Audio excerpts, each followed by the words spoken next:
Hello, ladies and gentlemen, and welcome to episode 96 of the Seezus Show. I'm gonna be honest with you. It's been a while, but I'm ready to get back to it. Trade Day and myself. So there's no need for a huge introduction. Obviously, thanks for your patience. Make sure to subscribe on all forms of social media at the Caesar Show, Sir Caesars, Trade Day XXIV. It can only go up from here. To rehash before I get into today's hottest topic, which was episode 95. In episode 95, it was myself, Trade Day XXIV, and we had a special guest from Toronto, Robel Tussin, and we discussed, what we thought about the NBA draft, where players are going to go, the top prospects, the diamonds in the rough, and all that good stuff as well too. So it was a very great episode, and I had a splendid time with Robel Tussin, and hopefully we can have him on the show for sure in the future as well too, because he has a great basketball mind. But without further ado, I'm just excited. I'm ready to get into it. So let's introduce Trade Day XXIV. What it do, baby? What's up, y'all? It is Trade Day XXIV.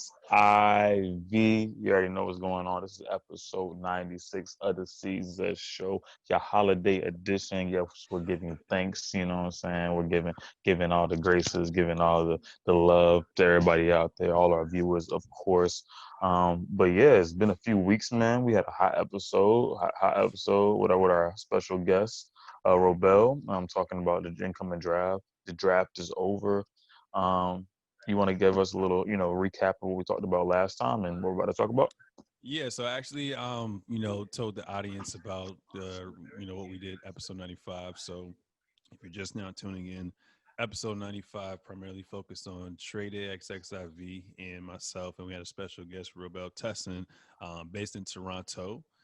So full on Canadian, but he has a pretty damn good YouTube channel where he just breaks down upcoming basketball talent and in news as well too. But we kind of leaned on him for the upcoming NBA draft because, to be honest with you, I more so care about I guess the final product. So I wasn't really paying attention to these incoming and upcoming players as well too. So he was able to give us some great insight. And the guy's very knowledgeable. So like I was telling people beforehand, I definitely would love to have him back on the show in the future for sure.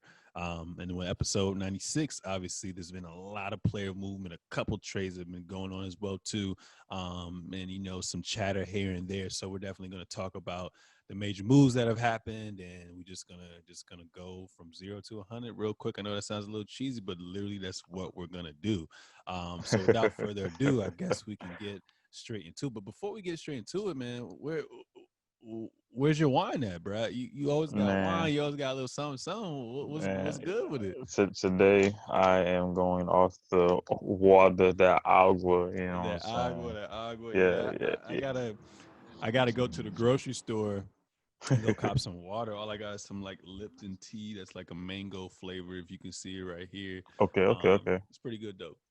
Well, I'm keeping it PG today. You know what I'm saying? So let mom cook. You know what I'm saying? And then I'm hmm really just washing all like the heavy food out the system. You know what I'm saying? So we can really get back to work, get back going. But it is what it is today, man. Black Friday, I actually copped the air fryer, so Oh, I'm you're saying, let me lit. give myself a pat on the back. I'm You're excited for it. lit. I think it's gonna be here Monday, so it was on sale. Okay. I was like, I gotta take advantage of that What because I know brand? all y'all have been talking about it. Um, Let me see here. So it was about $85 on sale. I can actually Easy look at money. my last orders. It is drum roll, please. Should load in. Um, Ignited. Never Okay. really heard of Okay. it before, but if you I think can I've seen that around see somewhere. that, yeah, it's pretty Okay. dope. So I'm excited to cook a lot of stuff up there. You know what I'm saying? Definitely, send some pictures to you and whatnot. You'll love it. But yeah, I heard, man, I heard nothing but good reviews. So for sure. So let's get straight into it. So like we said, man, there's been so much player movement, and it's just crazy how like the NBA season is it just feels like we finished everything. You know what I'm saying? Like Like 2 weeks ago. like 2 weeks ago, right? We normally, at least the past 2 years, we had the finals go on, and then we wait like a month and a half, 2 months for the draft, and we got free agency. But now it's like draft, free agency. So Yeah, it's been pretty crazy, and the season's about to start. What, the 22nd, right? yeah, yeah. Like 20, literally. 20 yeah, 22nd. So we'll definitely see how that goes. But it's been a while. So I mean, I guess we can go from the the top competitive teams to the upcoming teams in Okay. free agency as well too. So I guess the first thing we can talk about before we even get into, I guess, free agency, I mean, it kind of ties along the way as well too. The Houston Rockets, man, is crazy. They just obviously got rid of Daryl Morey, got rid of Mike D'Antoni. They got a new head coach. And we come out with reports a couple weeks ago saying that Everyone uh, wants to leave. that everyone wants to leave. Russell Westbrook doesn't want to play with James Harden. James Harden doesn't want to play with Russell Westbrook. James Harden feels like Houston has basically gotten weaker. It seems Yeah, like they're kind of on the fence of what they want to do as far as they want to remain competitive, but at the same time, they don't really have the pieces that they need to move forward. And the Lakers proved that by beating them. yeah, So he's kind of like, yo, I don't even want to be here during the rebuilding phase, because it's crazy. Because every year you see James Harden, right? He always hmm, has this look of confidence, this look of trust in his face. With like, when you just hear him in interviews, he's just like, yeah, we're gonna win this year. Like, I believe we're gonna win this year, which you should always believe that when you put amount of time, energy, and effort into your craft and whatnot. So for him to come out and say that really must not be nice over there as well too. So obviously the biggest headline with James Harden is he wants to find his way to Brooklyn, to within one of the boroughs, to New York, to play with KD, to play with Flat Earth Kyrie. flat Um, Earth, flat and Earth Irving. it's just wild, because it's like, we just finished the super team era, what I'm saying? And now we're more so in the dynamic duo era. So Okay. it would be very interesting to see if he were to land over there. So at first I was a little indifferent about it, but now looking at it from, I guess, a management standpoint, and then also as far as chemistry goes, I don't know how that would actually work out. Yeah. Because for one, it for me, if I'm the GM, it's like, if I give Harden to you, that means the Rockets are gonna want basically every mother girl on my roster, plus draft picks as well too. So Yeah. you're gutting your roster, and you're just gonna have to find mid-level exception players, and there's not that many good players right now left in free agency. So Yeah. you're gonna have to do that, and you're gonna have to basically sign people from like the D League and all that other good stuff as well too. Plus, you not having that much depth, and Katie coming back from Achilles injury, we don't even know if he's ever going to play a back-to-back game anymore. We don't even know if he's going to Yeah. play over 35, 40 minutes again. So do you really want to rely on that trio to basically play all these minutes and, further risk injury? So I thought about that. And then I also thought about Kyrie's track record, right? He Okay. never really wanted to play second fiddle to LeBron James, and then obviously he wanted his own franchise, got traded to Boston, but because he got injured, the Terry Rozier's of the world, Jason Tatum's of the world, Jalen Brown's of the world, they were like, "Yo, I'm trying to, flourish. We kind of won without you, so you coming Yeah. in and Gordon Hayward coming in, like, we don't really need y'all, because we actually got further without you." Right after you left to go to Brooklyn, and right when you were injured as well too. And obviously when you came back, we literally swept the Pacers, and then we got dogged by the Milwaukee Bucks. So Yeah. with him, listening to his podcast and whatnot, he was finally happy to not only play with someone who he can rely and trust, which is kind of crazy. You play with LeBron James, but I get Yeah. where he was coming from with a bucket getter.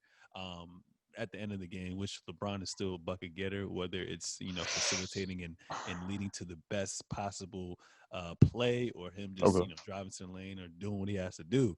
Um, but James Harden coming on board makes you think, like, how would that offense even work out? What would Mike D'Antoni, the assistant, be trying to do? What would Steve Nash try to implement as well too? And would they butt heads? Because I don't know the guy, but looking at everything, looking at all the evidence, it seems like with James Harden, he wants to be the star of the show. Yeah. Obviously, he had Dwight Howard in his prime, didn't work out. Had Chris Paul in his prime, didn't work out. Now Russell Westbrook, who's still in his prime, who had the best season, in my opinion, as far as numbers go, analytics go, with the Houston Rockets, and that's not working out as well too. So I don't really know how that will work out, and who would be taking that back seat as well too. So those are just a lot of what ifs, and a lot of problems that I see on the horizon, a lot of red flags I see. What are your thoughts about that whole situation, and would you like for it to happen actually? Um, there's too many what ifs with that situation. I'm not saying I'm in love with it happening. I think it makes the basketball really interesting if it does happen. Hmm. Solely because again, the what ifs. So Yeah, the whole thing is like, hey, there's not enough ball to go around in Brooklyn. And if D'Antoni's learned anything, is that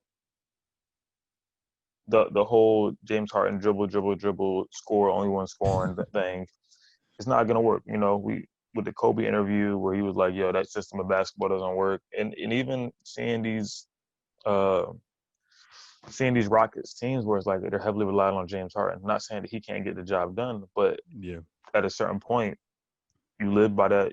You also die by that, but you die by that in the way that there are other people aren't getting touches. And when you have mm, superstars that are not getting touches, and I'm not saying like these aren't superstar role players in a way. These are guys that superstars where they get the ball in their hand to take over. Get out of the yeah, way. Pass me the ball, get out of the way. Pass me the ball, get out of the way. Kyrie Irving, I'm sure can run the offense. He's one of the best guards in the league. Um, but it would be a lot, man. And somebody again, great teams have people that play great roles. So it has to be yeah, one of those things. And is James Harden ready to relinquish that role and become a third option? And that's crazy to think about. Is he ready to become a third option or even a second option? Say Kyrie is solely point guard stuff. He can get to the rim. So when he penetrates, uh, if they're stopping him from the rim, you have Katie for the kick out, or they might, swing over and shadow Katie a little bit more. James Harden be that third guy. It would take some real unselfishness from him. And I think with the track records we've seen, other than KD, we've seen him be a little bit more flexible with things, but his game is one where it's very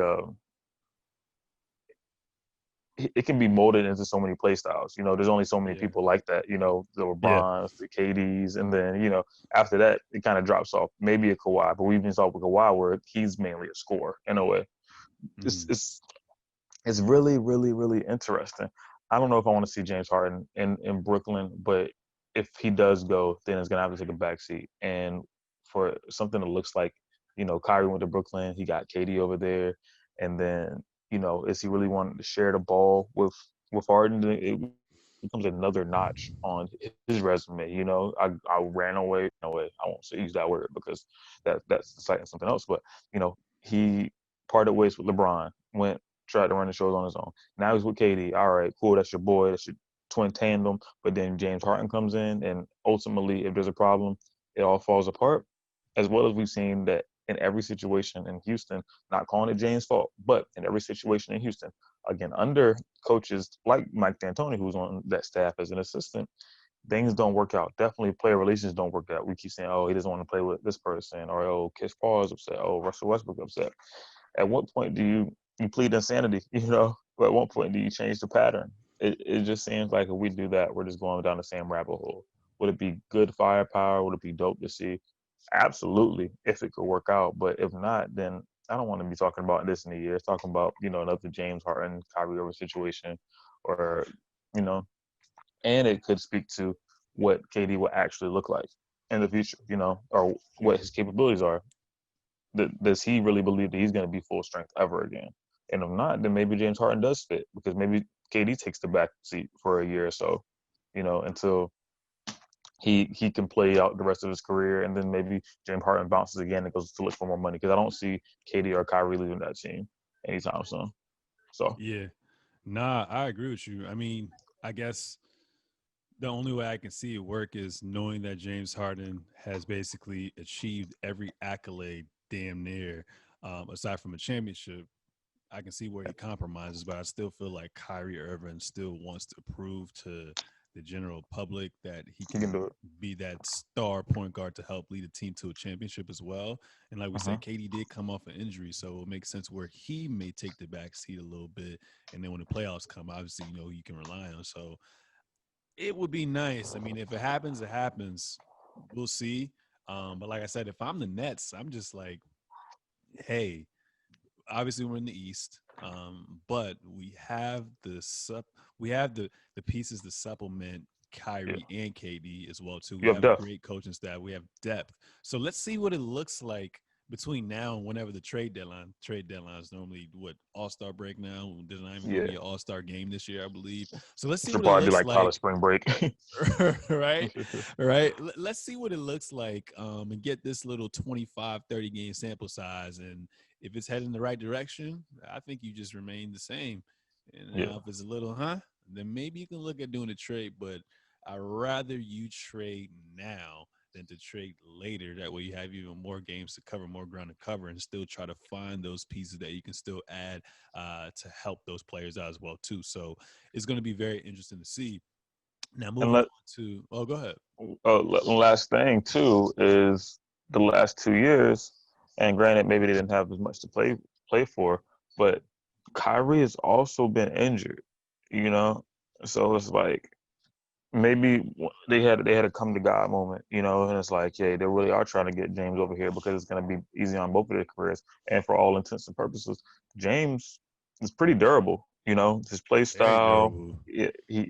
he bangs, but he bangs in a very like strong based way, and he's elusive out there. Like he's one of the quickest quote unquote big guards there is. So um, if you put your pride aside, everything could work, but who knows if that's gonna work, and who knows what these players are gonna look like in 2 or 3 years. That's facts. Now, obviously, there was one team that was already a well-oiled machine, so it was, I guess, easier to integrate Kevin Durant with the Warriors with Klay Thompson and Steph Curry. But obviously, we've seen what they've accomplished in those 3 years. Do you think, potentially speaking, if this were to happen, Kyrie, KD, and Harden could basically be a better, I guess, trio than them? Mm, I don't see that happening. Mm-hmm. I think from an individual accolade, yes, but that team played so well together. I mean, and maybe I don't know uh, the skill set of the people on Brooklyn well enough to say, they don't have a Draymond Green that is the glue guy, because in those systems like that, you need somebody that's going to be unselfish, swing it, or be unselfish, stretch the floor like that. And then the shooting abilities of all those players on that team, on top of a KD. Again, KD kind of insert anywhere. He's like your free space on the bingo chart. You know what I'm saying? He can go anywhere. But some of these guys aren't as interchangeable. Kyrie's a great scorer, but is he gonna shoot at the same rate as Sup? I don't think so. I think he can hit the dagger. I think and rhythm things are going crazy. I think in a one-on-one Mhm. situation, that Kyrie will probably get stuff every time. But Yeah. it's not a talent like Clay. It's not, and it hurts to say that against who I'm comparing him to. You have Kyrie Irving, you have James Harden, who seems like he can score anything at any time. But I don't see that meshing the same way. You Hmm. know, Yeah. very very could be similar, but I don't see it. I'm sorry. Yeah, they would definitely butt heads for a little bit, but it's crazy because they're all so freaking talented offensively. In a way, you take a backseat because you're obviously you have to share the ball. There's only one basketball to go around, so you're going to take 2 to 4 less shots. But call me a sicko. I can see Kyrie averaging 24, 25, Harden like 27, 28, KD 25, 26. Like That's 70 right there. that's 70 right there. You just got DeAndre Jordan, you know what I'm saying, staying in the Douglas spot, getting some screens, getting you about And 10 keep it a points. stack. I mean, depending on how you want to run the rhythm, Mm-hmm. I don't know.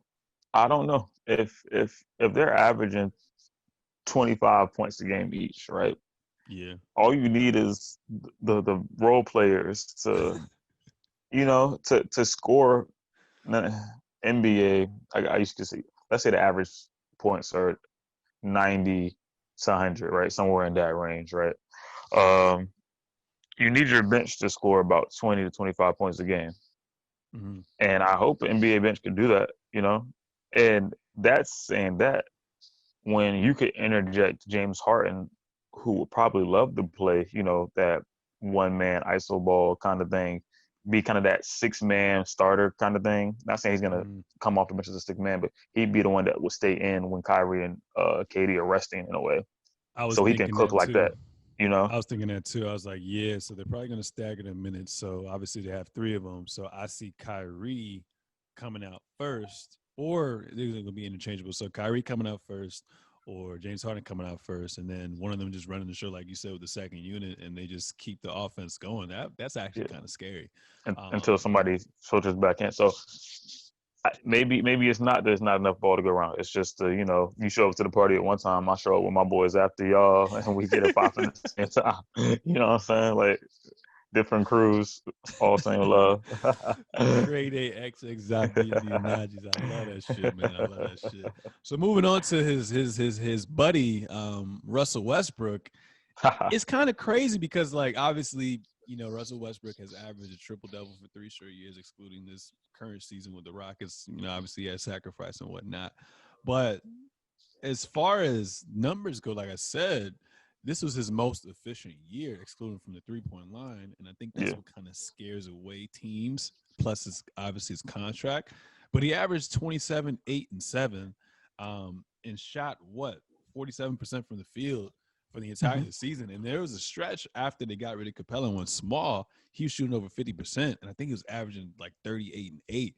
And he had such a great year. And it's just a shame that we're always prisoners of the moments and what have you done for me lately? Because let's not forget when he got back to the bubble, he had a hamstring injury, so he's yeah, playing through that, and then he also had COVID as well too. So it seemed like he yeah, was never fully able to get back to form. He kind of just got tossed into the fire when he went to the OKC series. I think he only played like the last 2 games, and then after that, you got to prepare for AD and Bron and that whole entire team as well too. So I feel like he's gonna have to essentially be on that Chris Paul flow, right?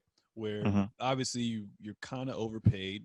To me, he's overpaid, but not overpaid in a sense. But $40 million is a lot, especially when you're trying to move that around. But he definitely, I would say, is on the end of his prime, still in his prime as well too. But he's in that weird situation where it's kind of like the Houston Rockets have devalued him so much that he has to go on another team just to prove his worth again, and then he can go back yeah, to somewhat of a competitive team. So, like I say, for example, like with Chris Paul, he had a great season the first year with them. Second year, a little banged up and whatnot, but they didn't end so well. James Harden wanted him out. Went to OKC for Russell Westbrook. No one thought that OKC would be a freaking 4 or 5 seed this past season, and they heck won yeah, 7 games against the Rockets as well too. And Chris Paul was an MVP because he wasn't an MVP the past couple years. And now, obviously, we're going to talk about this a little later. He's on the Phoenix Suns. He's doing it looks very promising over there. But I think that's what's going to happen with Russell Westbrook. And obviously, he doesn't want to be playing with interesting. Harden anymore. Do you pin more so playing with Harden and taking a back seat and not having that free roam like he had before in the past, or do you think it's also because of the system he was in with Mike D'Antoni, where James Harden is the centerpiece, is what was bothering him in a way? I think uh I think coming down the stretch it was just really bad timing for one. Mm-hmm. And I think the chemistry wasn't there in the bubble, of course. And, he kind of looked like a ghost of himself.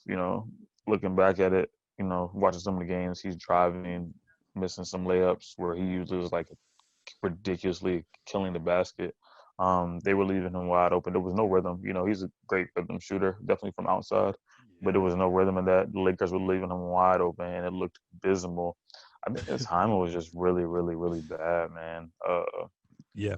Because Russell was one of those guys where it looked coming down the stretch down the season, it was one of those things like, oh, you got to the Rockets. This is a good team, and they were killing it. They were killing it. Not so many big men. They beat OKC where it looked like Chris Paul could have lobbed it to Steven Adams, and Easy and PJ Tucker was playing a five at the moment. It was crazy what they were doing with a smaller team, and Russell Westbrook was a big part of that. Getting out, going, pushing the pace. When he's not pushing the pace, James is cooking up. Uh, and it's tough to see Russ in that situation because he went crazy by himself in OKC, Yeah. but they also traded him, and it seemed like they got more efficient, which lends itself to thinking that maybe, you know, there are guys that can put up big numbers, Yeah. but from a team efficiency standpoint, again, it's a James Harden conversation. From a team efficiency standpoint, does that mean it leads to big wins? Does that mean it leads to furthering yourself as a team? Because we can look at each other and say that the OKC honestly got better this year. They got better, and that's hard.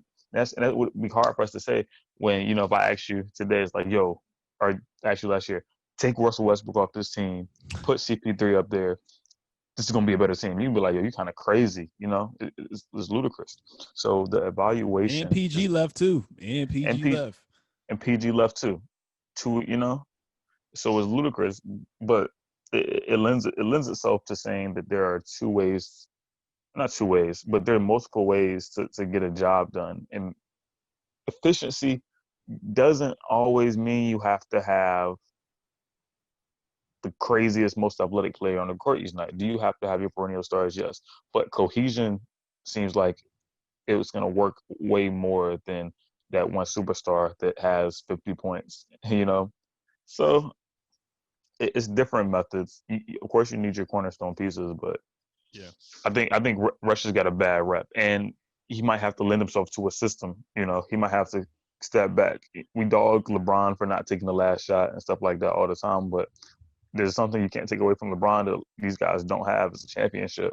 You know, you know, he has 4 championships, and you can argue, oh, LeBron had a big three, whatever like that. Yes, but these guys also are having their moments to play with other superstars, and we're seeing it not work as well for them. A testament to LeBron James, one, but also efficiency is not always being the best scorer on the court or shooting every shot you get. Mhm. It's just crazy, man. Because now it's looking like I feel like if they were to get traded, they would have been traded by now. So Mm-hmm. now it's just gonna be that awkward moment because I heard that they're still boys no matter what. But it's just like, for example, I had roommates before, best Yeah. friends, but would Which I never already live with leave. them again. You know what I'm saying? Yeah. So that would kind of be weird when I'm ready to move out and I'm getting annoyed by you every single day. So I'm wondering how that's going to translate in the locker room when they're traveling XYZ on the court. Like, how do you work past that? Because like I said, if you were to get if it was any time to get traded, it would probably be now.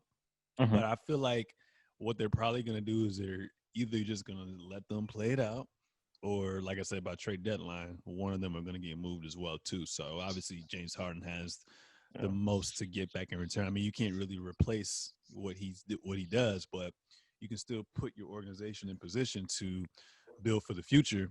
So we'll see what happens. And just looking at the market right now, I mean, I thought Russ by now, there was reports that he would go to the Wizards, to the Knicks, to Mm-hmm. Charlotte. Obviously, Charlotte's not happening no more. We're gonna talk about that Gordon Hayward contract, which is fucking crazy. But now it's just like, where do you go? And who's gonna take on $40 million? You feel me? That's Yeah. pretty tough. I don't know. So, Where does what you want to say? um I was gonna ask, where does Houston finish this season if Russ and Harden stay Um, in the anyway, West? I was gonna talk about that later with after we Okay. basically acquired all those teams as well too. But we can slightly talk about just Houston, for example. Well, if you look at history, right? History always kind of tells you what's gonna come about, right? So Okay. since Harden's been on the Rockets, I think except for his first year, they never missed the playoffs. When KD left Russ has never missed the playoffs. So you have two MVP caliber players. With the West, in my opinion, getting a little weaker, I don't see how they don't finish top 8. I see them now instead of always being, like I said, that 3 through 5 seed. I see them being like 6 through 8. Okay. Yeah, 6 through 8 Okay. for sure. What about you? Um, boom, boom, boom, boom, boom. Yeah, 5 through 8 easily. Yeah, I mean that makes the most sense, right? I mean, it does, and I just feel so bad for the new Rockets coach too. I'm just like, damn, bro. Like, I really like this guy. He's been around basketball for quite some time now, and for him to speak so highly of the organization, speak so highly of those two superstars coexisting before all these rumors came out and reports came out, just like, damn. So we'll see what happens with that, but they may make it work. Who knows? You know what I'm saying? And like I said, they had record years together, which is wild. I mean, I feel like honestly, if you change the system up a little bit, which the coach said he's gonna change up, and you try to you just go away from playing that style of basketball. I think you Yeah. can coexist, and if you sacrifice, but it seems to me they don't want to sacrifice right now as well. But they did pick up Christian Wood, who played pretty damn good for the Detroit Pistons. Nice little hybrid, 4/5 guy. And then they Mm-hmm. also picked up DeMarcus Cousins the other day as well too. Um, so, I mean, with those happening, how do you feel about that? Because I guess we're having the mindset now that Russ and Harden are at least going to play at least for half of the season now. They have a high risk, high reward in Boogie Cousins, and like I said, we kind of know what we're going to get out of Christian Wood as well too. Very high energy guy, guard multiple positions, and the future's looking promising for him as well too. Um, is that still 6 to 8 seed? And more so, I guess. Honestly, more so, this is a conversation about DeMarcus Cousins. This is a guy who has been injured for damn near the past 2.5 seasons. We already Yeah. know you already know his numbers. If he's fully healthy, he's literally a 20-12 guy. Obviously, the last time we saw him in his prime was when he got traded from the Kings to the Pelicans, and him and Boogie were looking like the new age Tim Duncan and David Robinson side by side. I was like, yo, this is a scary team. Would you they still in Rajon Rondo, and you got a Yeah. couple different pieces. As a small organization, y'all doing your own thing right now. And then obviously he blows out his ACL, comes back, signs a cheap ass deal with the Warriors. When he finally gets healthy, a little after All-Star break, or I think the last one going into the playoffs, that starting five was looking crazy, Trey. Yeah, it was looking good. Steph Curry, Klay Thompson, Boogie Cousins, Draymond Green, and freaking Kevin Durant. And it's crazy because even coming off that Achilles injury, he still looked like he was moving well. He expanded his range. And he was looking like, aside from Draymond Green, he was looking like the best facilitator on that team as well, too. And he was averaging still 16, being a fourth, fifth option, 16 and like 10, which is crazy, too. So it's a damn shame they tore his quad. And obviously came back a little early, played in the finals, had about one good game, but you can tell just when you take so much time off and you try to rush into the highest level of basketball, Your body's not ready. exactly. And then we think he's fully healthy, comes to the off season, tears his ACL, gets signed to the Lakers, doesn't play. Now he's there. Do you think this is the year where we can say, hey, we're just going to be optimistic and we're going to and we think that he's going to be able to get back on track because like what do you have to lose at this point? So what do you expect of Boogie Cousins being the center for the Rockets and obviously PJ Tucker was the 5 for the past half of the season. Yeah. Do you see Boogie Cousins being that starter and still giving you glimpses of the past, or do you more so see Christian Woods doing all that? I see Christian Woods being more of the front runner until Boogie gets healthy, and I think it's gonna be take a little bit of time, honestly, because he tore his Achilles this last one, right? You Uh, said he tore his Achilles ACL. in well, he He tore his tore the ACL ACL. last year in the summertime, yeah. Yeah, he tore his ACL this last one.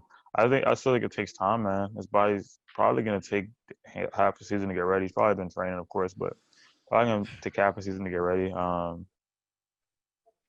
Boogie back conditioned. He's probably gonna give you 12 to 15, I think, because of skill level. I don't think that goes away just like that.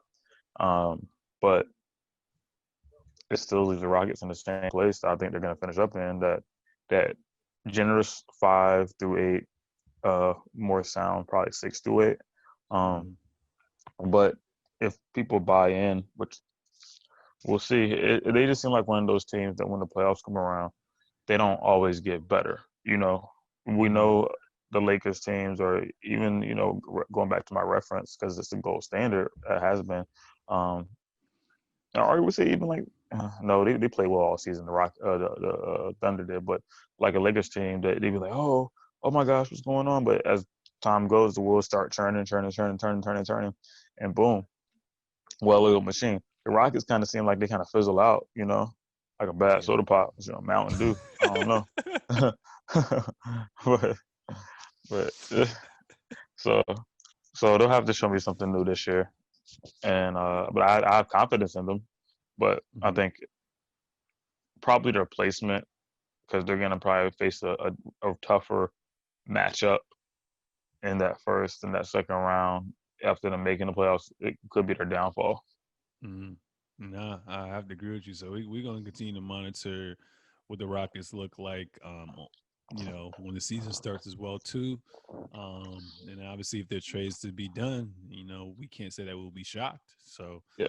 yeah, we'll definitely see what happens with that. But the team I want to talk about seems like the rich just get richer, right? At first, when if you said in the NBA terms the rich gets richer, at least the past couple of years, you would think of the Golden State Warriors. Mm-hmm. That's not the case. The Los Angeles Lakers. This may be the first time where a team has won a championship and Probably got they better. basically changed their whole entire roster and get even more better. Like, how do you do that? Mostly, you keep the core and then you may tweak a player or two. You know what I'm saying? But they just say, "Yo, F it." So I think Rob Pelinka is going to win GM of the year. It's a foregone conclusion. They had some great trades and great signings. First and foremost, RIP to my boy Danny Green. Yeah, Spurs for life. You know what I'm we saying? saw it Got two coming. championships, 3-D. We saw it coming, man. We saw that shit coming. And it's just crazy how contracts match out because Where did I'm he end thinking up the at? whole he's on Philly now, and we'll talk about that a little bit later. So he got Okay. traded from OKC, and then from OKC he got traded to Philly, part of the Al Horford deal. But we'll talk about that a little later. But it's just crazy how when you don't produce, motherfuckers get Boom. rid of you real quick. And it's crazy how the contract just happened to match up so perfectly. So if you guys don't know, the Lakers were able to trade away Danny Green, get Dennis Schroeder, who you can arguably say, aside from Montrezl Harrell, who they also signed as well too, they have two 6-man of the year players on their roster as well too, and they got younger as well. Yeah, So they it's they awesome. they so they get Dennis Schroeder, they get Montrezl Harrell, they re-signed KCP, who did a great job in the playoffs, by the way, in the regular season as well too. They signed Wesley Matthews to replace Danny Green. They re-signed Markieff Morris, and then they signed Marc Gasol, and then also through trade acquisitions, they get Alfonso McKinney, and they get Jordan Bell as well too. Like damn, like damn. What are your thoughts on all this, man? Just give me your honest thoughts, and then I guess we can start from Dennis Schroeder, knowing that they lost Rondo. Tell me about your thoughts on Dennis Schroeder, and then, like I said, acquiring a sniper like Wesley Matthews and a high energy player like Montrezl Harrell and whatnot. One more question. Did they keep Cruz? He's still around? That light skin Or still there. Yep, he there. okay. Cool's Is still it there. for Yep. is it a for now thing, or is it like Well, the thing is, he's still on a rookie contract, so I don't really see uh, him moving because I don't know who he uh, can get back for that. So I think he's there for a while, and that's interesting. I feel like this time around, he's more kind of comfortable in what his role is going to be. So I think Yeah. he's going to have a better season moving forward. He should average, I mean, before AD came, he was averaging, 16, 17 points? I feel Yeah. like being the third option now is looking like Consistent. maybe the fourth option. He can average 15, 16. But Yeah. anyways, give me a spill on the Lakers acquisitions. Dennis Schroeder. It's like real dog. I feel like he's one of those guys that Dog. that CP3. I'm not saying he instilled him or like he trained him up, but um, he's one of those guys that I feel like CP3 last year really relied on. He's a dog, you go to war with, in your mind, you could look over and be like, he's going to battle regardless. So him, Shy, of course, being up there, but Dennis is like, you're going to get your work cut out for you if he's coming off the bench or if he's going at you, uh, you know, for whatever reason, if he has to get injected into that starting lineup or that starting rotation per se. He's gonna be somebody's gonna come at you, he's gonna play defense and can get really hot. He can get hot as time goes on. You saw him when he started filling up the rim, playing for OKC. It's like, yo, like he can get it done. Montrezl Harrell, that's really a case of the rich getting richer. Like he's gonna bring some real intangibles, high energy, be able to start the break, um, hit it ahead. I know LeBron and AD are probably already looking at him like chemistry guys, like yo, I'm out. LeBron already, joking about I'm cherry picking. LeBron's gonna be the first one. Boom, AD coming down the other side. Who you gonna go out first? The freight train LeBron James or the freaking new new edition, high energy, upgraded model of AD. Like, yo, what in the world? Like, what are you gonna do? Who else we got? We got signed Mark Gasol, who a veteran player, and helped them very much from a defensive role, like we saw last year. We was like, Stretches the floor too, yeah, and outside of LeBron James, he may be the second best passer on that team. And I honestly think, and sorry for cutting you off, I honestly they good. think, obviously they lost, JaVale McGee, who was great for them this past 2 years, and they lost Dwight Howard, who just couldn't be too patient enough to just wait. Hmm.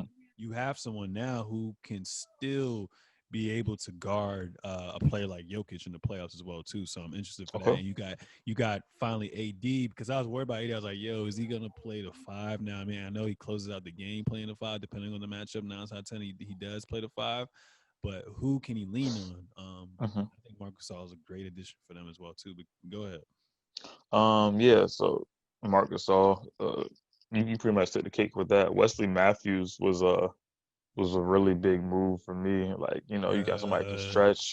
He kind of the replacement for Danny Green, and not probably right now, a little bit hotter than him. That's what I was about to say, because Danny Green is he when you talk about a rhythm player, he's a Yeah, rhythm player. Like everything has to be working. One thing I'll say about Danny Green, he's always been such an excellent defender that you can afford for him to be um, out yeah, there on the floor, and he's still respectable because he can get hot at any time. But it kind of got to a point where it's just like, I'm just gonna leave you open, bro, yeah. because like It's not working. we gonna see what happens. But with Wesley Matthews, from what I've seen the past couple of years, when he was with Dallas, when he was just with the Bucks, he's definitely way more reliable as well too. And he about to get his shots up. And when you play with Brian, you get paid. But Yeah, keep it you going. get paid, and you're gonna get the ball on the perimeter because he's gonna find you. It's gonna be a no brainer. And again, they read up on that second team. Um, so now we're just gonna kind of see the intangibles that maybe somebody like a Rondo brought, the buy-in that somebody, Dwight Howard had brought coming down the stretch, the kind of buy-in kind of thing, those intangible things that you just have to put your head down and do. We'll see if these guys are up to the task to do it.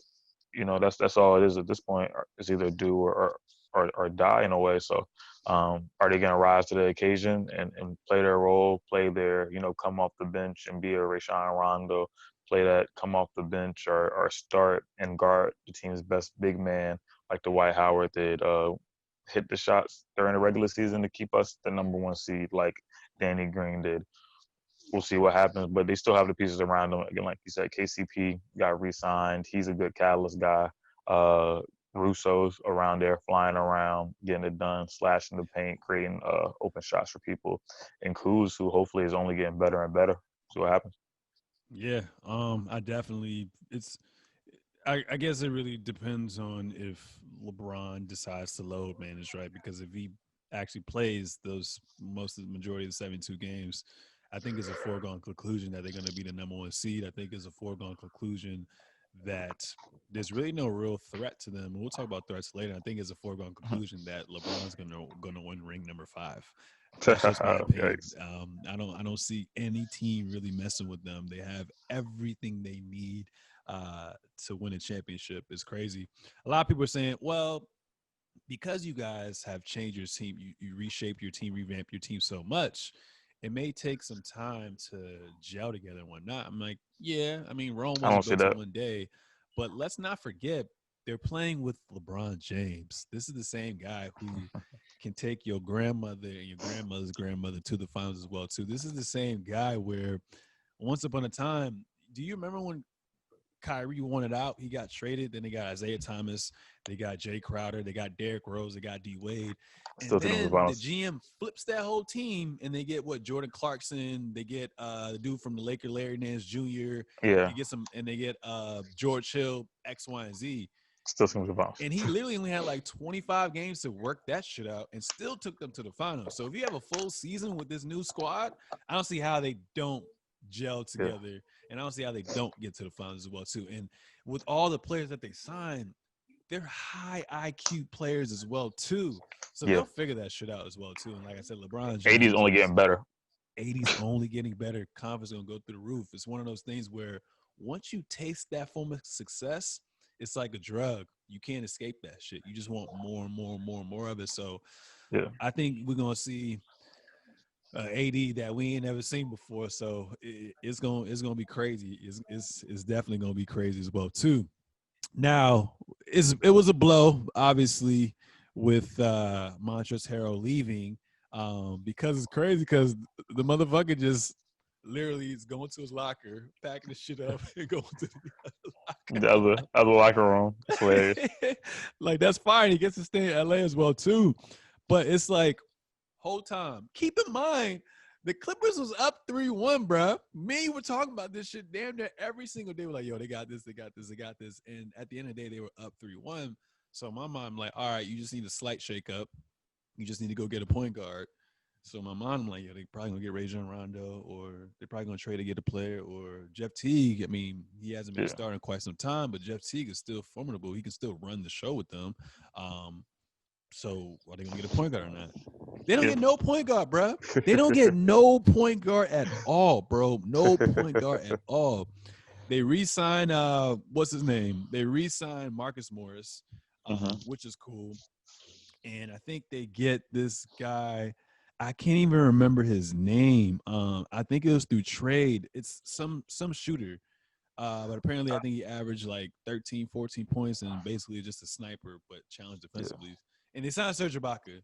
I love Serge Ibaka. Anybody yeah, know when I be playing on 2K, the My League joint, I always draft Serge Ibaka as my five that can stretch the floor. So I like Marcus Morris because I feel like with Pandemic P and that whole situation happening, Lemon Pepper Lou situation happening, Montrezl Harrell, not being there for the seeding games and kind of getting tossed into the fire, I felt like Marcus Morris was probably, other than Zubac when he wasn't in foul trouble, Marcus Morris was probably the second to third best player on the team. yeah, And he is versatile as well too. So I like that re-signing. Zubac's only going to get better. Serge Ibaka was huge because although Montrezl Harrell was that six man a year, I think he complements Paul George and Kawhi Leonard better because of his defense, because of his height, because he can switch multiple positions, and because now he's added a 3-point game to his game.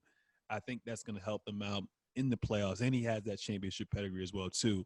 yeah, So I think that's going to work out, but they still haven't solved the guard issue. They still have Patrick Beverly there, who we know is not a point guard, more so an undersized two guard. And then they yeah, have a combo guard in Lou Williams, who is challenged defensively as well too, and doesn't really facilitate for that show. So I think we're going to see growing pains. I think we're going to see PEG and Kawhi taking ownership at being a guard again. yeah, But how do you feel about them? Because they lost Landry Shamet through trade, and then they haven't re-signed Reggie Jackson back yet as well too. But they essentially got pretty much the same exact team, and they were the 2 seed last year, even with load management. Paul George missing a couple of games with his shoulder before coming back and whatnot as well too, and Patrick Beverly in and out lineups, players in and out lineups. They were still able to get the number 2 seed, so there's no doubt in my mind where they don't finish top 2, 3, or 4 or whatnot. But at the same time, I'm not putting my stock into him. And you know me, it's coming a lot yeah. when you hear That's from crazy. C when he's like, I love you, Kawhi. You're still my favorite player. I'm gonna ride or die, but like Serge, until you guys prove to me that you can get it done, I'm not gonna say shit about them until they get to the playoffs, man. But how you feel about the Clippers? they're like, and this analogy might be off, but I like know. I'm they're waiting. they're the new burger joint across the street. Like they're like, yo, fresh, just got built, all the good stuff on the menu, but it's not the same music as the other one. That there's two burger joints across the street. The Clippers are the new, fresher one. You know what I'm saying? Got all the new, seating and stuff like that. But the other one that y'all been going to, the other club that y'all been going to, the music's better. You love the food just a little bit more. The food just hit a little bit different. Y'all Mm-hmm. have a better time there. You know what I'm saying? And after a while, they'd be like, oh, we could go over here, but it's like, nah. It's one of those things where it's like, for all its sheen, does it have value? Mm-hmm. For all this going on, is it really any better? And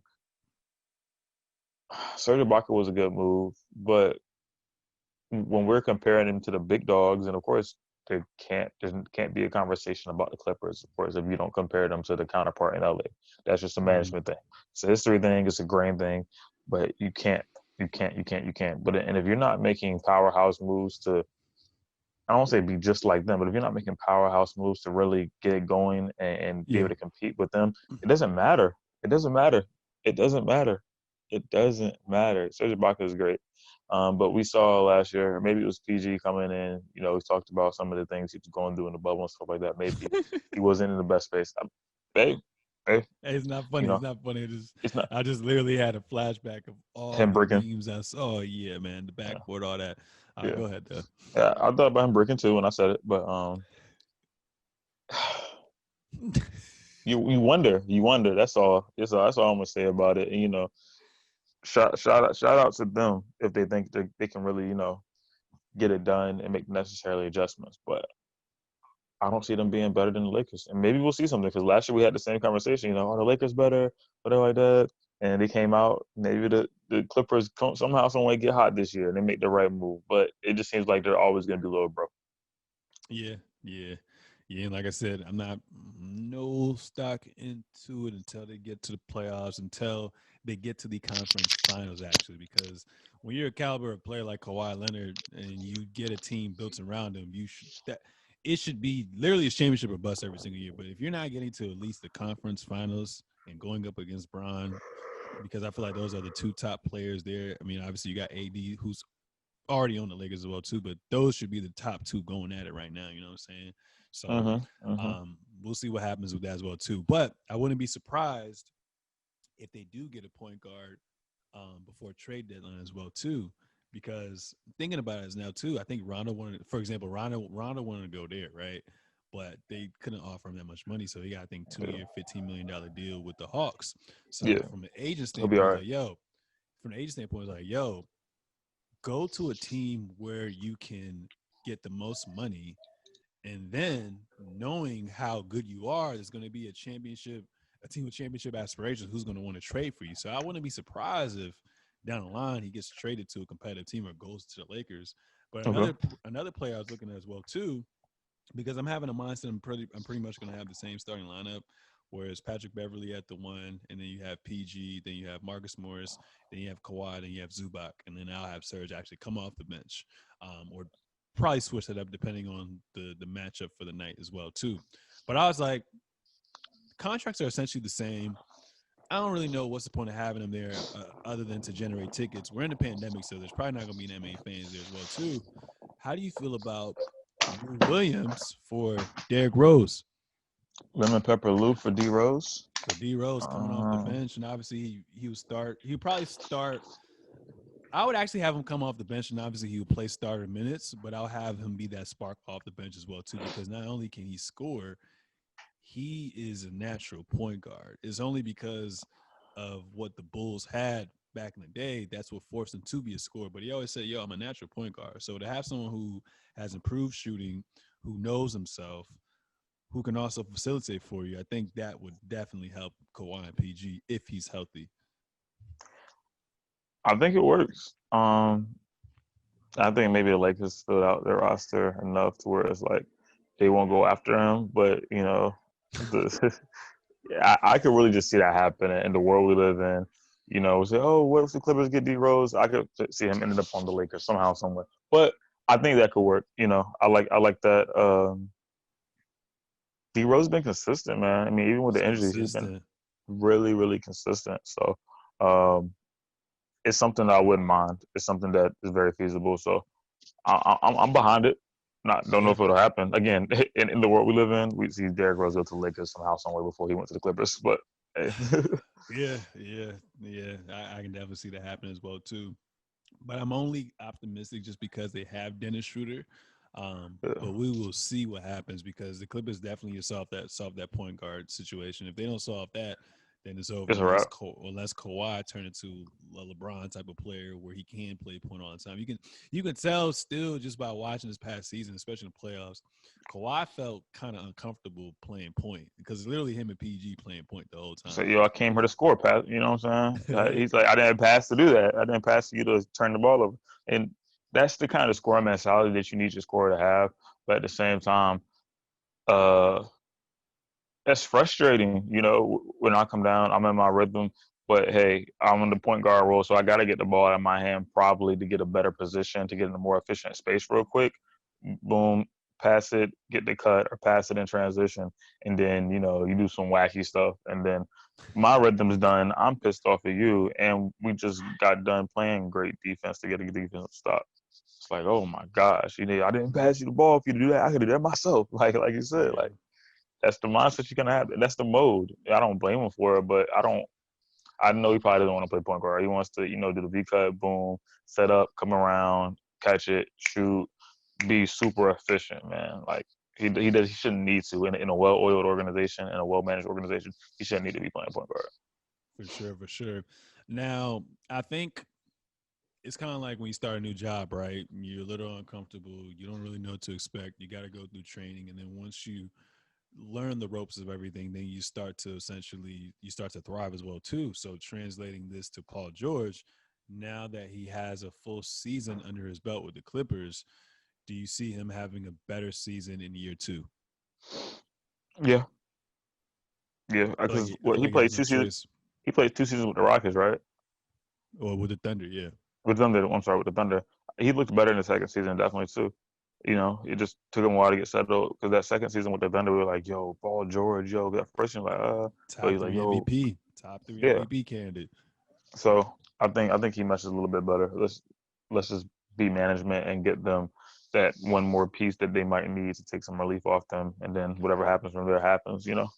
Yeah, for sure, for sure. Moving on to another team that I love their moves as well too. Honestly, if you take away the Lakers from the West, I think this team actually made the best moves, and I think depending on how their defense turns out, being I think they may be the best.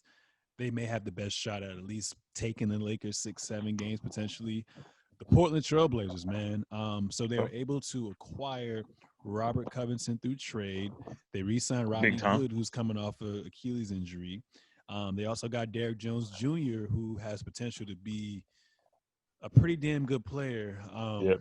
as well too. And then obviously they re-signed Carmelo Anthony, and then they got back Ennis Cantor, who was there 2 seasons ago. So they definitely have a little bit more flexibility, and they've proven as an organization they will do everything in their power to build around Damian Lillard. But with Melo coming back, like I said, Rodney Hood being there, them signing Swingman and Derrick Jones Jr., who can play multiple positions, and then Robert Covington, who is the quintessential 3-and-D player, who can now play the four now, with Yeah. Houston. How do you see that to end? And then you also got Zach Collins coming back from injury, so they have depth. Yeah. How do you feel about the Portland Trailblazers this year? I think it all, as it does every year, kind of resides on you getting Dame the necessary rest, even though he can go Dame time and, darn near win you 2 series, like 2 playoff series, easy by himself by just putting his head down.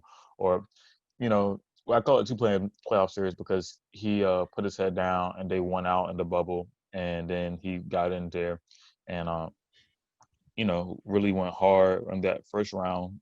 Who did they play? In that first round of the bubble as well. But Lakers, yeah. Yeah, so and you can see him burnt out, but anybody, from a guard standpoint would be weathered when you're playing a 6'8" guard and a 7 foot tall uh wingman in a way. So anybody would be weathered down. But let's put ourselves in a better position. Injuries are not hopefully not gonna affect them as much this year. Hopefully everybody will be protected from that in a way, as well as you're fully loaded, and instead of me having to go Dame time the whole game, I can go Dame time in the fourth quarter and just shut it out every time. So it saves me. I'm not playing an hour's worth of the most intense workout ever, shooting from the logo and stuff like that. I got people, I can do regular point guard stuff, slice it, kick it out, run some sets where I can, relax, not quintessentially be the person guarding their best, guard at all times. I think, you save him a little bit. You fuel him up for when you need him, that special move, that Mortal Kombat special move. And you play it like Facts. that. You know what I'm saying? It's straight up like that. So like you said, it is going to look really interesting. I think they put themselves in a better position in the playoffs to whereas they're not going to see the Lakers first round, or they'll see may hopefully see the Lakers in the conference that you have who I'll say top four be Lakers, Lakers, Nuggets because of consistency. Let's not throw the Clips away totally. Clippers, and then who's coming after that? We could say Dame them, or we could say Jazz possibly. And yeah, So and that's what I was going to ask you as well too. I said, where do you see them finishing? And I mean, if you look at their past seasons when they were actually healthy, they were what always a they're 2 and 3, 2, 3, 4 yeah seed. So I see them, right back I there. see them gelling from the jump. I see them if they're healthy. I see them being a number 2 seed. Okay, I see I them being a number 2 seed. can't argue with that. Can't argue with that. So it'll look a little bit different. We say we'll talk about maybe the West getting weaker in a second, but we say that kind of happened, but some of these perennial powers are kind of loaded back up, and the West already kind of has that grittiness to them. The East is trying to find their identity. There are higher caliber players being moved to the East, but they have to find their identity. Nah, yeah, I agree with you as well too. And speaking about the West, one team that is probably my favorite team in 2K right now, but I'm a little upset, is the Denver Nuggets, man, because obviously, they're relying on or they're banking on their young talent, stepping up every single year, improving in some shape or form every single year. But they lost Mason Plumlee, high energy guy to come off the bench. And Yeah, more importantly, they lost Jeremy Grant, who they matched the qualifying offer, but he was like, I want a more defined, not more defined, he wants a more prominent role. So he yeah, went to the Detroit Pistons.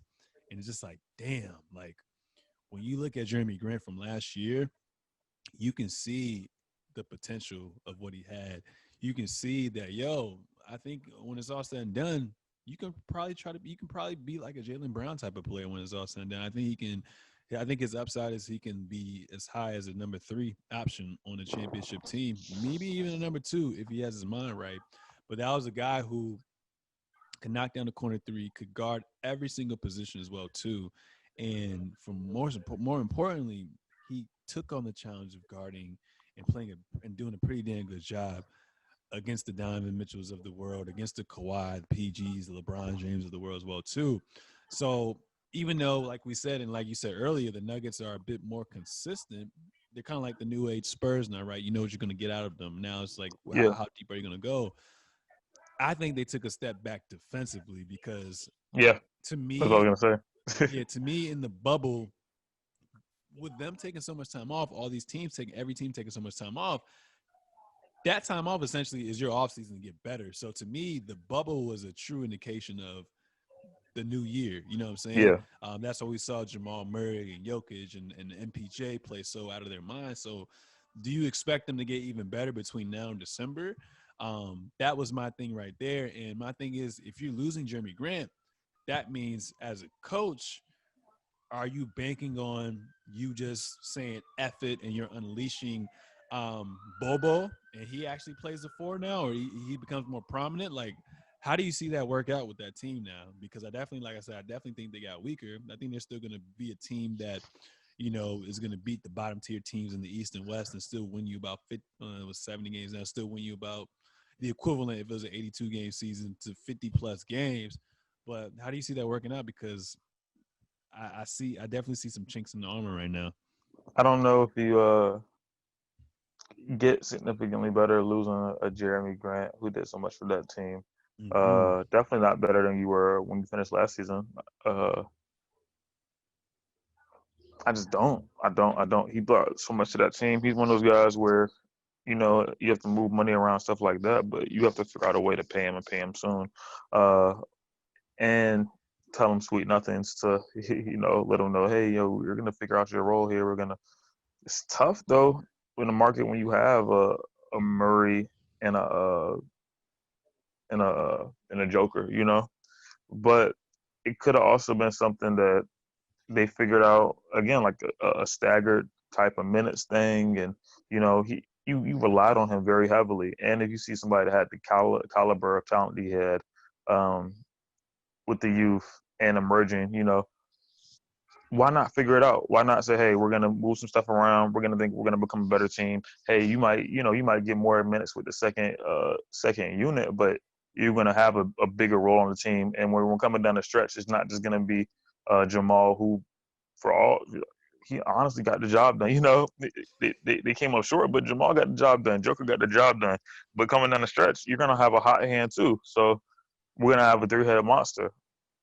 Not sure how you dropped the ball, but maybe they're also banking on a Denver management that has been very good that got them into this space. So maybe they know something we don't. Maybe they can unleash Ball. I still see Ball doing things off the bench for the most part. I don't know how much greater MPJ is going to get on defense because his defense is atrocious. It's trash. It's trash. It's trash. I mean, can he fill it up? Yes. And maybe they're going to give him the ball a little bit more. Like he said, hey, we're all basketball players. We can score the ball, whatever like that. I just think we should have. He backed that up too. So who knows? Maybe he's ready to emerge. Maybe you're banking on a few of these wild cards to take up the slack. And you got your good old 1-2 punch that are both 26 and 22 or something like that. And Murray and Yeah. Joker, like Joker's not over like 25. Like, Mm-hmm. so these guys aren't going anywhere. Uh, Joker doesn't like he's slowing down. He does everything without being super athletic. And Jamal Murray, him and Spider are the perennial Western guards that you like are super super excited to watch from an athletic standpoint. That's excluding. Oh, I guess what we'll talk about in a second. Booker. So it's like, yo, we'll see what happens. Yeah. We'll see what happens. If they can solve their identity issue, I mean defense issues, then I mean I got them in Portland being the top threats to the Lakers. But like I said, with that Jeremy Grant loss, it's gonna be tough. But I'm So interested to see how much more comfortable MPJ is going to be as well too. So I think he's definitely going to be a reliable third option as well too. I mean, he can only get better from here defensively, right? He has the talent to be a solid defender as well too. But is he going to take it upon himself to actually, get the job done? And now I think he needs to work on his handles a little bit more and develop more so of a post game because yeah, he's a fucking sniper from out there. So the future's looking bright for them, but we'll see what their defense looks like. And like you said as well, too, a team that went 8-0 in the bubble, a team that has a young Mamba, a team that when we don't really think about it, you know what I'm saying? This man missed basically the first 25, 30 games of the season, DeAndre Ayton. So who's to yeah. say what they would actually look like if he played the full season? The Suns, man, they got better. They traded for Chris Paul. They were able to retain Dario Saric. They got Javon Carter, Damian Jones, and they got Jay Crowder as well too. And they still have, like I said, DeAndre Ayton, Devin Booker, Cam Johnson, and Mikal Bridges as well Mm. too. So we already know Chris Paul's resume, what it speaks for. But talk about what Chris Paul is going to bring to this team. Um, talk about how, when you think about it, honestly, Chris Paul's played with Tyson Chandler in his prime, DeAndre Jordan in his prime, Clint Capella in his prime. This will probably be the best big he's ever played with. And honestly, I mean, I know Blake Griffin was Blake Griffin, James Harden were one of a kind as well too, but he's actually going to play with another skilled guard who wants to lie as well too. Yeah. Talk about the newly acquired Chris Paul, what he does for the team, and what are your thoughts on how the Suns will finish off, by the time the regular season's over with? I think it just kind of proves scary for teams like we just talked about, like the Rockets, who are kind of at a pivotal moment of making and breaking themselves for the season when it comes to some of their superstars what are now, or some of possibly things not meshing. Well, so you can end up with just one guy, or you can end up with two guys that just haven't been playing well together. Uh, you have teams like this that are chomping out the bit to eventually, you know, take your spot. And we've seen Chris Paul ascend his team into playoff contention. We've seen him do less with more. So, you're giving him more. So that re-up's going to be way, way more. You know what I'm saying? The bag going to be blown. You know what I'm saying? It's big time. I think we're really going to see the truest form of Devin Booker this year. And that's saying a lot. That's saying a whole lot. Um, can't speak the greatest to a lot of the other pieces, but just the moves they made, DA coming back in full force, a Chris Paul quote unquote led team. Um, it's gonna be a fun ride to watch them, and I think they sneak into the Western Conference's eight teams, and you could say it's an upset, but they're getting better and they have the firepower for it. I mean, maybe we'll talk about defense a little bit, but for the most part, I think they find a way to sneak in. Less alone if there is a playoff bubble somehow, some way this year, depending on what the NBA wants to do and how COVID kind of sums up. There could be rules coming down the stretch for it. They did win out, did they not? They played in the playing game. They played in the playing game against the Blazers. So Nah, it was actually Memphis. Even the though they Memphis went played eight in. 0 yeah. Yeah, yeah. Mm. So maybe the rules are adjusted for a situation like that. Not saying that they're going to find themselves in the same uh, predicament or circumstances, but I think we see at the end of the regular season that they took leaps and bounds, and we're like, yo, the Suns are doing that. They're sitting in there doing that, and that'll be fun to watch. Yeah, it's kind of interesting how things come full circle, because when you think of who's the most, I guess, in this day and age with these new wave of players, who's the most similar to Kobe as far as skill set, I think of Devin Booker right away, to be honest with you. And it's kind of funny how back in the day, Chris Paul was actually supposed to play with Kobe. And they would say that Mm-hmm. Devin Booker's Kobe, but it's kind of funny how things come full circle. Yeah, And obviously, Devin Booker idolized Kobe Bryant. Chris Paul is finally going to get to play sort of with a Kobe type of player as well, too. So they might turn up, depending on how everything pans out. I wouldn't be surprised if Devin Booker's an MVP candidate. Right now, I got Damian Lillard just because he actually has everything around him, or LeBron James. You can never count him out. But I just feel like with LeBron, the voters just get bored of him. I don't know why. And you were right when I was back in Richmond, and you were like, "Yo, from LeBron and Giannis, I'm going with LeBron," and I said, "I'm going with Giannis." Looking back at it, you're right. I'm sorry. I'm sorry, but I wouldn't be surprised if Devin Booker finishes top 3, top 5 MVP candidate this year. To be honest with you, as well too. okay. So, Chris Paul definitely gonna instill that dog in that team, the ultimate confidence, and honestly, just from a leadership standpoint, he's gonna work his magic, and he's gonna just get the best out of everyone. And I think that's gonna rub off on him. And even we don't know how long he's gonna stay there or not, but I think once he instills all that into that culture, Can be 1,000 times better. it's gonna be 1,000 times better as well too. We can't move on from the West unless we talk about the Golden State Warriors, man. It's just kind of crazy how on draft night, on mother Yeah. freaking draft night, Trey, Klay Thompson tears his Achilles, bro.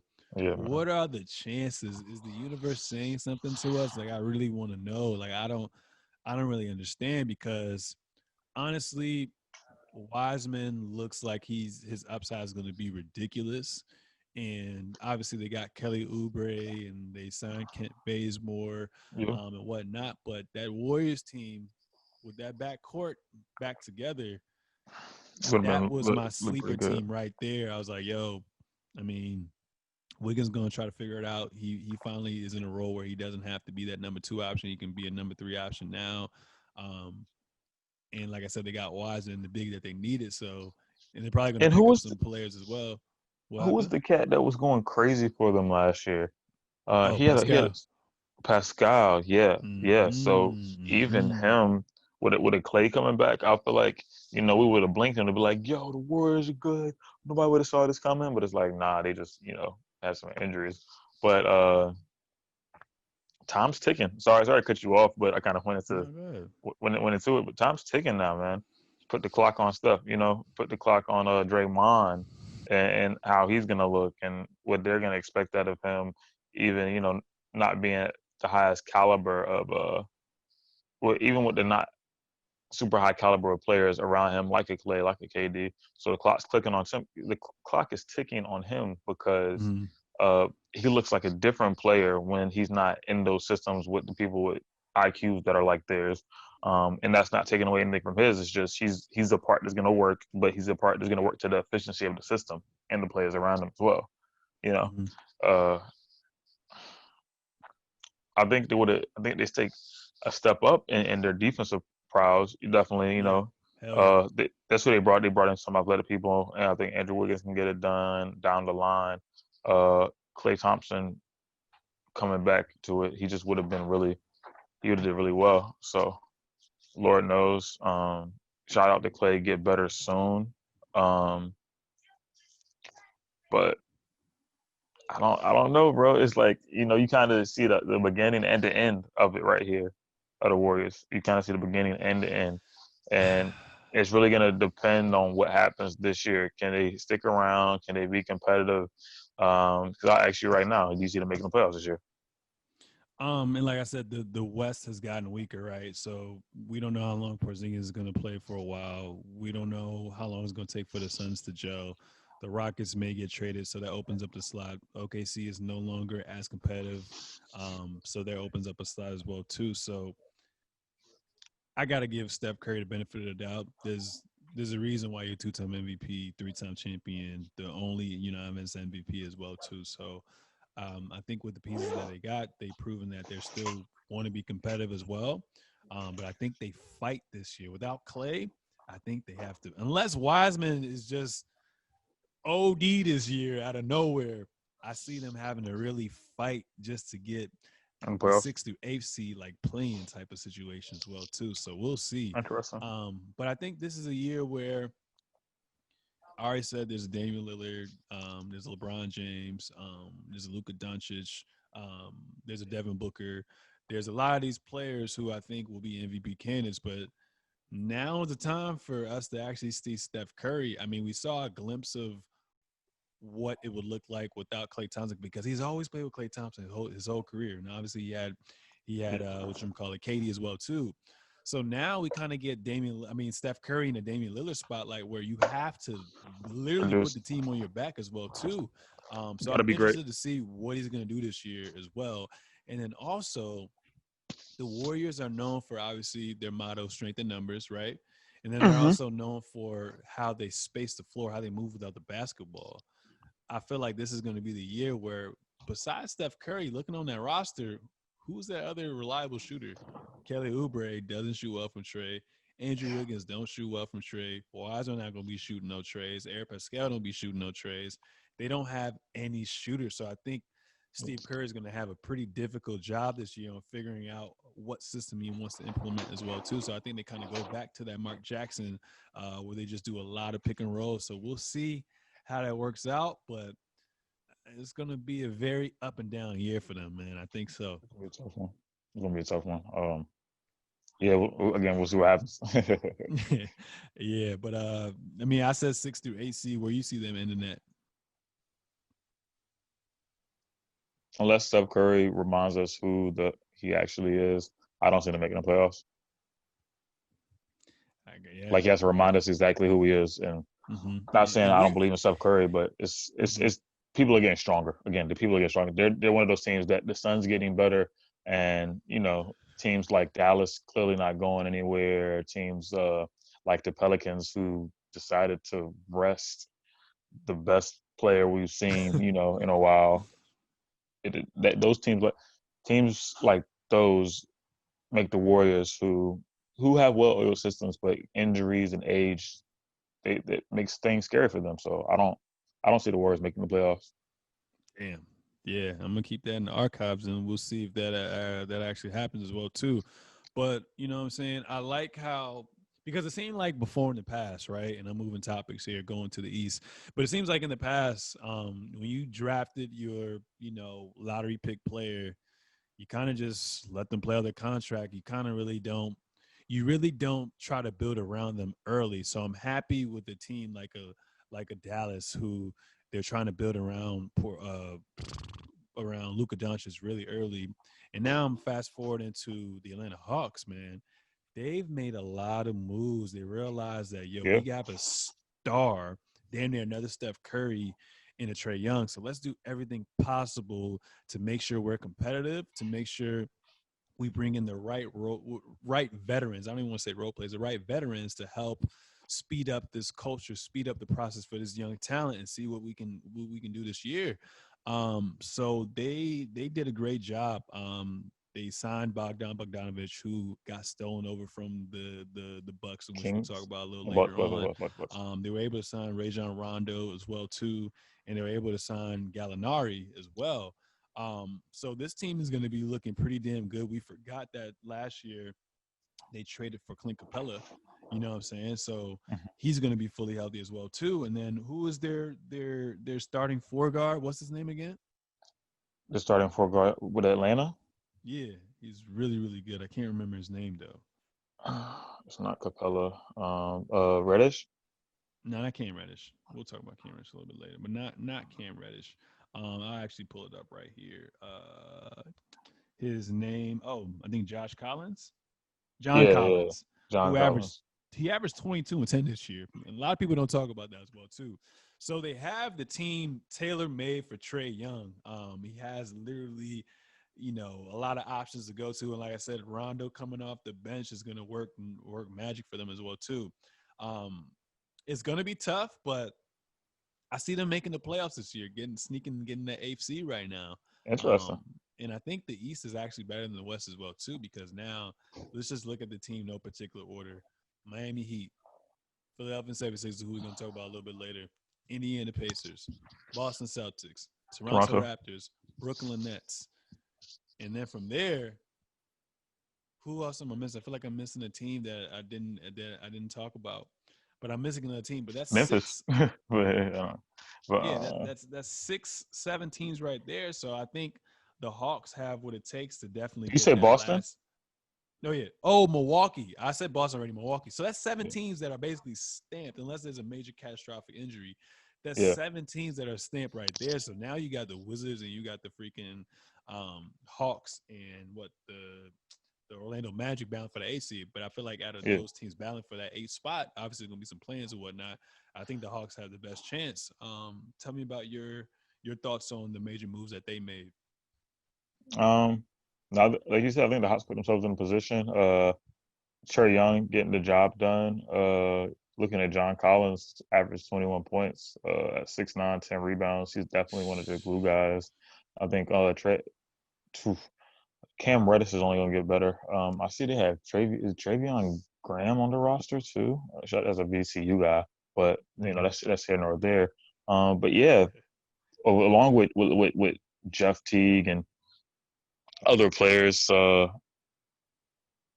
kind of solidified themselves and are getting better. Um, they're going to battle for the 8 seed. That's Mm-hmm. all there is to it. And I don't see Trae Young slowing down. He has some people he can dish the ball to. He has a Rajon Rondo. who's going to be a veteran guy and keep it, catalyst from that guard standpoint going. So we'll see what happens. Yeah, absolutely. Only thing I'm worried about is how challenged they're going to be defensively. But I mean, other than that, their upside's looking bright as well too. And seeing the work ethic with Gallinari, seeing the work ethic with Rajon Rondo, even Bogdan as well too.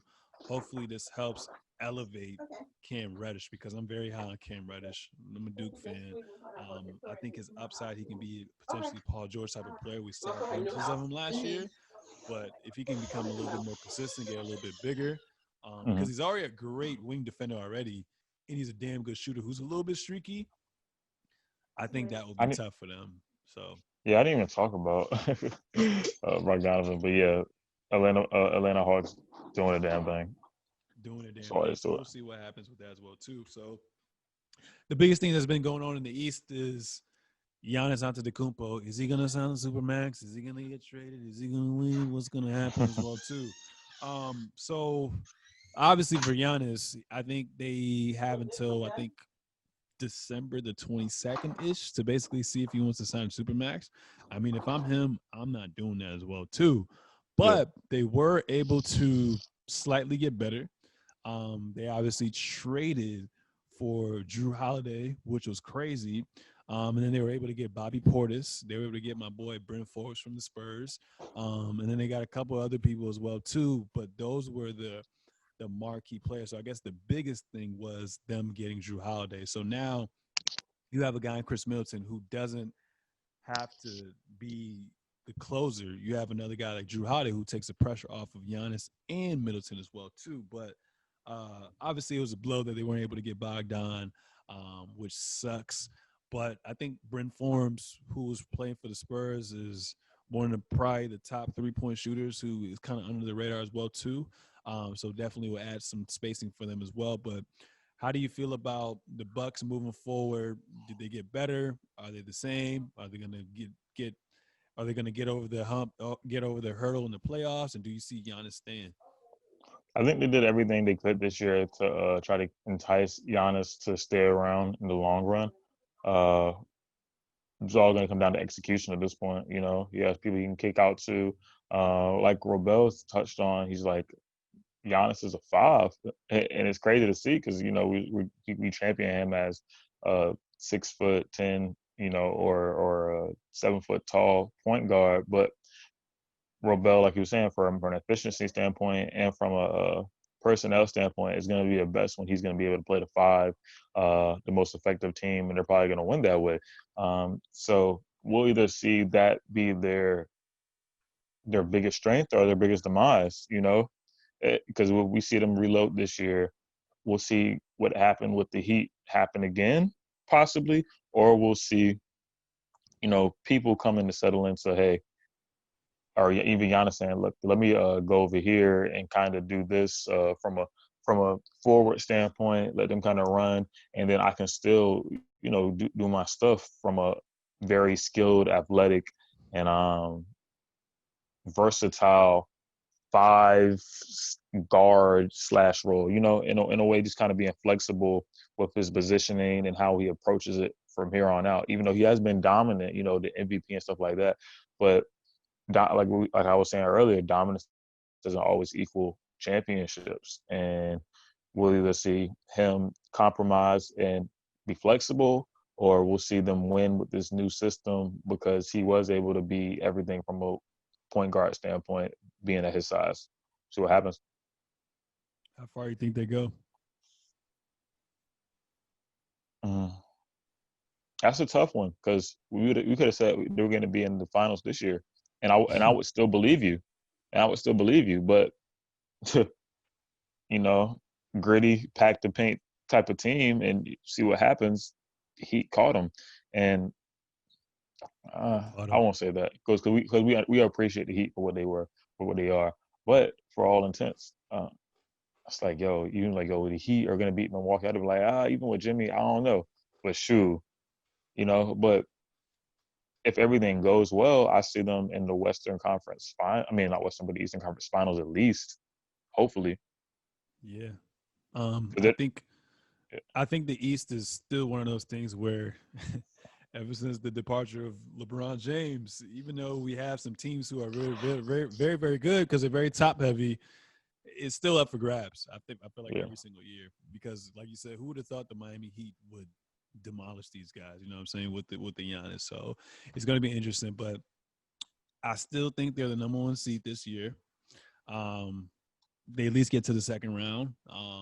But like I said, there's so many good top tier teams with the Celtics, Raptors, Miami, Brooklyn coming back into the mix as well too. 76ers, which we're about to talk about. So um, we'll see what happens. But I mean, it sucks that they gave away their draft picks, and then they're going to have pick swaps as well too. So obviously, you're in a win now situation, but you're only going to be able to get mid-level players or get players through trade. It looks like for the next couple of years. So this is basically all Giannis can work with. yeah, I think if you kept Bogdan, maybe I would sign that Supermax because that's a lot of bread, bruh. But at the same time, it's like I personally don't see him re-signing no matter what. yeah. So I I think the think Warriors he's. get I him think somehow, I, somewhere. maybe we'll see. They'll have to give a Wiseman for sure. But yeah, we'll see. I don't really know where he goes because Bam just signed that extension as well too. So I think they Yeah, were trying to say if Bam holds off, they'll have his bird rights. They'll still be able to sign Bam and still be able to sign Giannis. So I don't see how he goes to go over there. Maybe it's like what Rebel said, even though he's biased Toronto. Um, yeah. but or next year you got PG, you got Serge, you got Kawhi, you got Giannis, you got AD, who I think is probably just going to sign a 2-year deal with an opt out after this season. They may all be looking like, yo, y'all trying to team up? Like, let's get it. I don't. I can see Giannis and Kawhi be like, yo, you trying to go play with Luca real quick? What's up, bro? That's just a You dream sound for me as crazy. well You too. sound crazy. But You who sound knows, nuts. man? Anything is Yeah, possible. I yeah, wouldn't be surprised if Giannis wants to team up with Kawhi or something like that. So I'm just yeah. putting it out there into the universe. You know what I'm saying? Going on to the last final topics of the day as well too. Talk about this for about 1 or 2 minutes.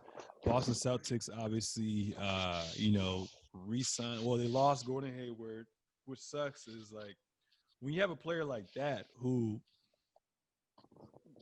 has proven he still has a good role in the NBA as well too. You let go of him for nothing, and I think for the Celtics that was their best playmaker to be honest with you as well too. Hmm. Um, you re-signed Jason Tatum to that rookie max deal, which was crazy. Um, but then you also get Jeff Teague, and you also get Tristan Thompson as well too, who I've saw some footage of him. It looks like his 3-point shot has gotten better, and they've always been lacking a big. And you got someone who has that championship pedigree, who's been to 4 straight finals as well too, who isn't no slouch, who was only under the radar because Cleveland. Cleveland lost LeBron James. Cleveland's a small market team, but do you think the Celtics got better or they're neutral? In the East, that we've just said got stronger. Uh, Neutral. Neutral. Okay. Neutral. I'm Yeah. gonna say neutral from what we see. From an overall standpoint, from uh how they end up this season, I'll say neutral. Okay. Cool. And then the last Yeah. team I want to talk about is the Philadelphia 76ers. So obviously they got Daryl Morey. And Daryl Morey, that boy, I knew I was a little Yeah. skeptic about him, but he made things He'd be work out. working. He'd be working, man. He'd be working. So they were able to acquire Dwight Howard, who's going to come off the bench for them as well too. And obviously it's a safety net because Joel Embiid's injury history.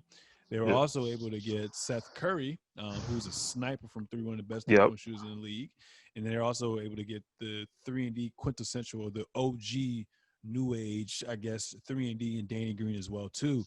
Hmm. So I love all of it. We'll see what Doc Rivers does because he hasn't got past the second round in such a long time. One, two, is Ben Simmons going to be able to step his game up and actually be even more dominant by imposing his will, and also being able to actually shoot the ball.